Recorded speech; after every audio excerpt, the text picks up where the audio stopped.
கன்னிராசி என்பர்கள் அப்படின்னு சொன்னாலே ரொம்ப நண்பர்கள் பட்டாளத்தோட இருக்கக்கூடியவர்கள். நண்பர்கள்னா இவர்களுக்கு உயிர். கன்னிராசி என்பர்கள் இல்லாம அந்த நண்பர்கள் கூட்டமே இருக்காது. அந்த அளவுக்கு கன்னிக்கும் நண்பருக்கும் அவ்வளோ ஒரு தொடர்பு அதிகமாக இருக்கும். எப்போதுமே சில பாதிப்புகள் அதிகமாக இருக்கும். இவர்கள் வெளிநாடு வெளியூர்ல இருந்தாங்க, பிறந்த இடத்துல இருந்து கொஞ்சம் தூரமா இருந்தாங்க அப்படின்ற கன்னிராசி அன்பர்கள் மட்டும்தான் நல்ல லைஃப்ல வின் பண்றதுக்கு உண்டான ஒரு அமைப்புன்றது இவர்களை தேடி வரக்கூடிய ஒரு நேரமாக இருக்கும். இவர்கள் பிறக்கும் போதே தன்னுடைய தகப்பனாருக்கு ஒரு கடன் இருக்கும். அதாவது அந்த வீட்டுல கன்னிராசி குழந்தை பிறக்குது அப்படின்னாலே அந்த இடத்துல ஒரு கடன்றது இருக்கும், இல்ல ஏதோ ஒரு வியாதின்றது இருக்கும், இல்ல தன்னுடைய தந்தையை விட்டு பிரியக்கூடிய ஒரு சூழ்நிலையில அந்த குழந்தை பிறக்கும். அந்த அளவு நல்ல ஒரு அதிர்ஷ்டங்கள் உங்களுக்கு கிடைக்கிறதுக்கு உண்டான மறைமுகமான ஒரு பண வரவுகள் அதிகப்படியாக கிடைக்கிறதுக்கு உண்டான ஒரு நேரம். ஏன் அதிர்ஷ்டங்கள் கிடைக்கும் அப்படின்னு கேட்டீங்கன்னா, 12ஆம் இடத்துல சுக்கிரன் பயிற்சி ஆகிறாரு, கேதுவோட இருக்கிறதுனால உங்களுக்கு திடீர் அதிர்ஷ்டங்கள், லாட்ரி சம்பந்தப்பட்ட திடீர் அதிர்ஷ்ட வாய்ப்புகள் அப்படிலாம் உங்களுக்கு கிடைக்கிறதுக்கு உண்டான வாய்ப்புகள் அதிகமாக இருக்கு இந்த கன்னிராசி என்பவர்களுக்கு.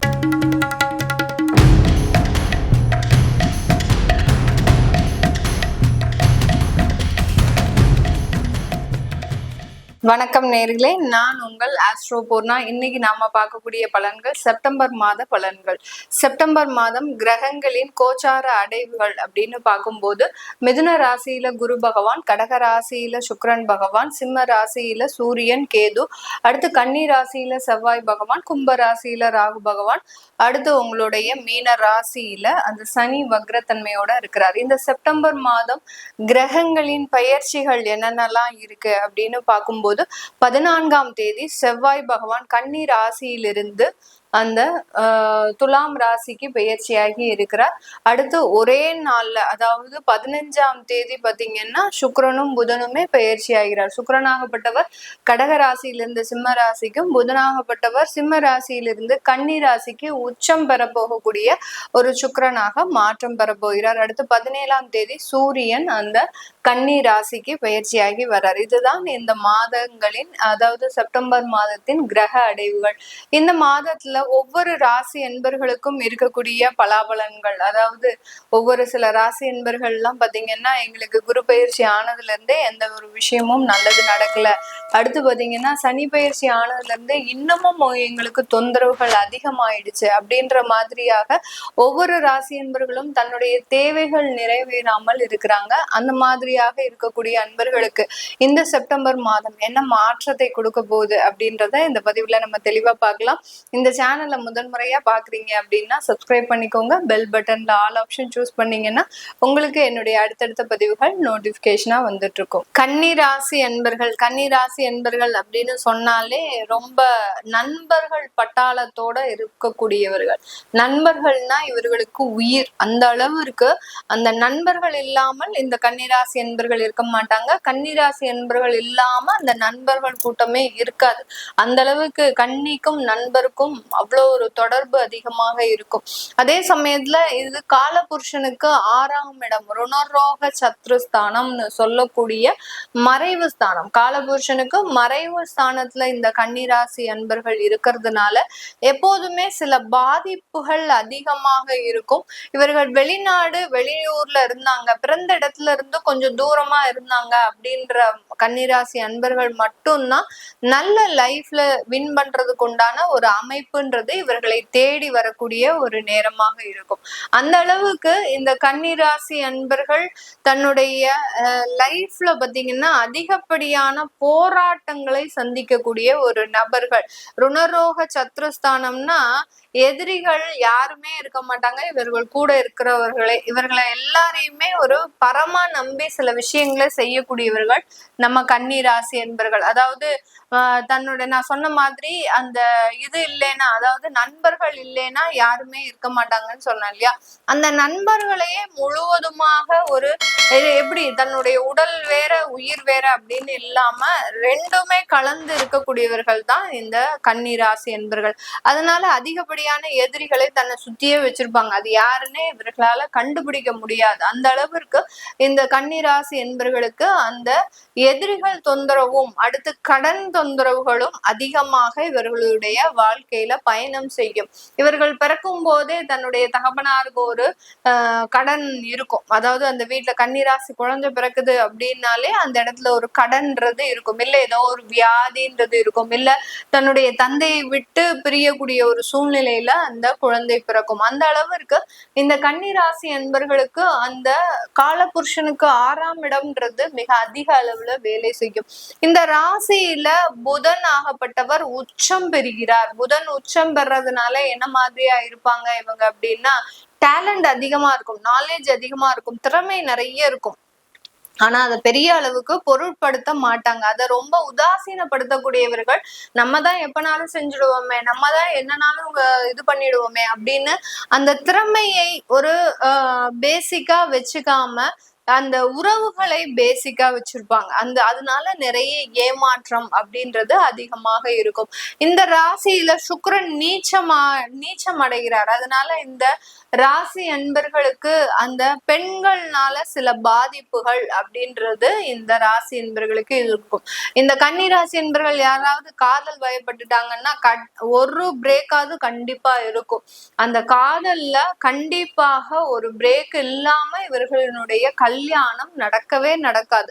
அந்த அளவிற்கு இந்த கன்னிராசி என்பர்கள் காதல்னால நிறைய ஏமாற்றப்படக்கூடியவர்கள் நம்ம கன்னிராசி என்பர்கள் தான். இப்படி இருக்கக்கூடிய இந்த கன்னிராசி என்பர்களுக்கு இந்த செப்டம்பர் மாதம் உங்களுடைய ராசியிலேயே புதன் பயிற்சியாகி வர்றாரு, அடுத்து சூரியன் வராரு, அடுத்து பாத்தீங்கன்னா இந்த காலகட்டத்துல உங்களுக்கு செவ்வாய் உங்க ராசியிலிருந்து 2ஆம் இடத்திற்கு பயிற்சியாகி போறாரு. இதனால நிறைய ஒரு மாற்றங்களை அனுபவிக்கக்கூடிய ஒரு தருணமாக தான் இந்த கன்னி ராசி என்பர்களுக்கு இருக்க போகுது. இந்த கன்னி ராசியில இருக்கக்கூடிய நட்சத்திர அன்பர்கள் உத்திரம் நட்சத்திர அன்பர்கள், அஸ்தம் நட்சத்திர அன்பர்கள், சித்திரை நட்சத்திர அன்பர்கள், இந்த 3 நட்சத்திரத்தையும் உள்ளடக்கியதுதான் இந்த கன்னி ராசி. இந்த ராசியில இருக்கக்கூடியவர்களுக்கு இந்த செப்டம்பர் மாதம் வேலை வாய்ப்புகள் அதிகரிக்கக்கூடிய ஒரு நேரம். எப்பவோ போட்ட அப்ளிகேஷன் உங்களுக்கு பாத்தீங்கன்னா 6 மாதம் கழிச்சு அவங்க கால் ஃபார் இன்டர்வியூக்கு கால் ஃபார் பண்ணியிருப்பாங்க. அந்த மாதிரி ஆகலாம் திடீர் திருப்பங்கள்லாம் ஏற்படக்கூடிய ஒரு நேரமாக இருக்க போது நல்ல ஒரு அதிர்ஷ்டங்கள் உங்களுக்கு கிடைக்கிறதுக்கு உண்டான மறைமுகமான ஒரு பண வரவுகள் அதிகப்படியாக கிடைக்கிறதுக்கு உண்டான ஒரு நேரம். ஏன் அதிர்ஷ்டங்கள் கிடைக்கும் அப்படின்னு கேட்டீங்கன்னா, 12ஆம் இடத்துல சுக்கிரன் பயிற்சி ஆகிறாரு, கேதுவோட இருக்கிறதுனால உங்களுக்கு திடீர் அதிர்ஷ்டங்கள், லாட்ரி சம்பந்தப்பட்ட திடீர் அதிர்ஷ்ட வாய்ப்புகள் அப்படிலாம் உங்களுக்கு கிடைக்கிறதுக்கு உண்டான வாய்ப்புகள் அதிகமாக இருக்கு இந்த கன்னி ராசி என்பர்களுக்கு. இந்த கன்னி ராசியில இருக்கக்கூடிய அந்த உத்திரம் நட்சத்திர அன்பர்களுக்கு இந்த காலகட்டம் நீங்க ஒரு இடமாற்றம் செய்யறதுக்கு உண்டான ஒரு தருணம். உங்களுடைய வீட்டை இடமாற்றம் செய்யறதுக்கோ, இல்ல உங்களுடைய வேலையை இடமாற்றம் செய்யறதுக்கோ, இல்ல உங்களுடைய வெளிநாட்டு வாய்ப்புகளுக்காக நீங்க அங்க டிராவல் பண்றதுக்கோ உண்டான அமைப்புகள் இந்த உத்திரம் நட்சத்திர அன்பர்களுக்கு இருக்கு. அரசாங்க உத்தியோகத்துல வேலை பார்க்கக்கூடிய இந்த உத்திரம் நட்சத்திர அன்பர்களுக்கு உங்களுக்கு உயர் அதிகாரிகளால இருக்கக்கூடிய தொந்தரவுகள் முழுமையா நீங்கிடும். அதுலயும் டீச்சிங் உத்தியோகத்துல இருக்கிறீங்க, இல்ல ஒரு பொதுப்பணித்துறையில இருக்கிறீங்க, இவர்களுக்கெல்லாம் நிறைய டார்ச்சர் உங்களுடைய உயரதிகாரிகள்னால அதெல்லாமே நீங்கக்கூடிய ஒரு நேரமாக தான் இந்த உத்திரம் நட்சத்திர அன்பர்களுக்கு இருக்கும். அடுத்து அஸ்தம் நட்சத்திர அன்பர்கள் இந்த காலகட்டம் உங்களுடைய மனநிலையில ஒரு ஸ்திரமான ஒரு முடிவு அப்படின்றது எடுக்கக்கூடிய ஒரு நேரம். கடந்த காலத்துல நிறைய விவாகரத்து வழக்குகளை சந்தித்த இந்த அஸ்தம் நட்சத்திர அன்பர்களுக்கு இந்த காலகட்டம் மறுமணம் சம்பந்தப்பட்ட சில முடிவுகளை முக்கியமாக எடுக்கக்கூடிய ஒரு தருணமாக இருக்க போது இந்த செப்டம்பர் மாதத்துல. அடுத்து பாத்தீங்கன்னா சித்திரை நட்சத்திர அன்பர்களுக்கு இந்த காலகட்டம் உங்களுக்கு நல்ல ஒரு வசதி வாய்ப்புகள் ஏற்படக்கூடிய ஒரு தருணமாக இருக்கும். நீங்க கமிஷன் தொழில் பண்ணிட்டு இருக்கிறீங்க அப்படின்னா, எப்பவோ வாங்கின செய்த ஒரு சில வேலைகளுக்காக இப்போ அந்த வருமானம்லாம் வரக்கூடிய ஒரு நேரமாக இருக்கும். கமிஷன் தொழில் செய்யக்கூடிய இந்த சித்திரை நட்சத்திர அன்பர்கள் நிறைய ஒரு வருமான இழப்புகள்லாம் ஒரு காலகட்டத்துல சந்திச்சிருப்பீங்க. எப்பவுமே இல்லாத அளவுக்கு வருமான இழப்புகள்லாம் சந்திச்சிருப்பீங்க. இந்த செப்டம்பர் மாதம் அதற்குண்டான நிவர்த்திகள், அடுத்து பாத்தீங்கன்னா திருமணம் சம்பந்தப்பட்ட சில விஷயங்கள் இது எல்லாமே உங்களுக்கு நல்ல மாற்றத்தை கொடுக்கறதுக்கு உண்டான ஒரு நேரமாக தான் இருக்க போகுது.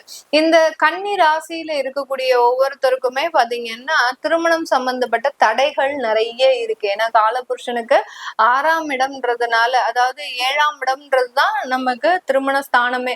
அதற்கு 12ஆம் ஸ்தானம் தான் அந்த 6ஆம் இடம். அது காலபுருஷனுக்கே அந்த கன்னிராசி என்பர்கள் 6ஆம் இடத்துல இருக்கிறதுனால நிறைய திருமண தடைகளை லைஃப்ல ஜென்ரலாவே அனுபவிக்க கூடியவர்கள். இப்படி இருக்கக்கூடிய அன்பர்களுக்கு நிறைய ஒரு விவாகம் சம்பந்தப்பட்ட திருமண தடைகள் சம்பந்தப்பட்ட சில விஷயங்கள் தடையின்றி நிகழ்வதற்கு நீங்க உங்களுடைய குலதெய்வ வழிபாடு அப்படின்றது மிக முக்கியமான ஒரு விஷயம். அடுத்து பாத்தீங்கன்னா நீங்க இந்த மாதத்துல அந்த திருமணம் சம்பந்தப்பட்ட தடைகளை முழுவதுமாக நிவர்த்தி செய்யறதுக்கு நீங்க காமாட்சிய அதிகப்படியாக நீங்க பிரார்த்தனை பண்ணுங்க. காமாட்சியோ இல்ல ஒரு பெண் தெய்வத்தையோ பிரார்த்தனை பண்ணீங்க, இல்ல ஒரு பெண் தெய்வத்துக்கு உங்களுடைய குலதெய்வமாக இருக்கட்டும், இல்ல உங்க ஊர்ல இருக்கக்கூடிய ஒரு பெண் தெய்வமாக இருக்கட்டும், அந்த தெய்வத்திற்கு ஒரு மாங்கல்யம் வாங்கி போடுறதாக பிரார்த்தனை பண்ணிக்கோங்க. இந்த செப்டம்பர் மாதம் பண்ணிக்கிட்டீங்க அப்படின்னா உங்களுக்கு அந்த திருமண தடைகள் நீங்கி நல்ல ஒரு வரன்கள் கிடைப்பதற்குண்டான ஒரு நேரமாக இருக்கும். இது எல்லாமே நம்ம கோச்சார நிலவரப்படி பலன்களை சொல்லியிருக்கிறோம். உங்களுடைய லைஃப்ல நான் மேல சொன்ன சில விஷயங்கள் நடந்திருக்கு அப்படின்னா கீழே கமெண்ட் பாக்ஸ்ல பதிவு பண்ணுங்க. அது போக உங்களுடைய தசா புத்திகள், உங்களுடைய லைஃப் ஹாரோஸ்கோப்பை செக் பண்ணணும் அப்படின்னு நினைக்கக்கூடியவர்களும் கீழே இருக்கிற நம்பருக்கு வாட்ஸ்அப்ல அப்பாயின்மெண்ட் வாங்கிட்டு நீங்க என்கிட்ட கன்சல்ட் பண்ணிக்கலாம். உங்களிடமிருந்து விடைபெறுவது உங்கள் ஆஸ்ட்ரோ பூர்ணா. நன்றி, வணக்கம்.